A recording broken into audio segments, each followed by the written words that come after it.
মূর্খ এবং মন্দবুদ্ধি ব্যক্তিরা মূর্তিকেই দেবতা মনে করে এবং মূর্তি পূজা করে।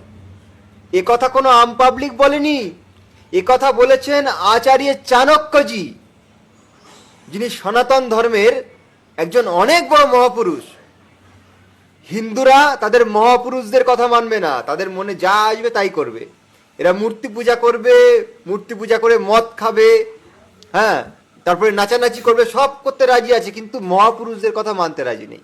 দেখুন চাণক্য নীতিতে দেখুন পরিষ্কার লেখা রয়েছে, দেখুন সাহস আছে।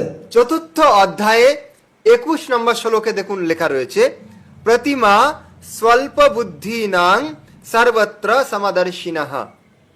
মূর্খ অথবা মন্দ বুদ্ধি ব্যক্তিদের কাছেই না জানি একটা মূর্তি ভিডিও দেবতা করতে হয়। কিন্তু ইনি ব্রাহ্মণ, ক্ষত্রিয় আর আসলে ভালো বৈশ্য জানেন, দ্বিজাতি ভালো পণ্ডিত। বলা হয়েছে, আপনি এনাদের দেব হচ্ছে সোশ্যাল যজ্ঞ, মিডিয়ায় প্রচার করছে।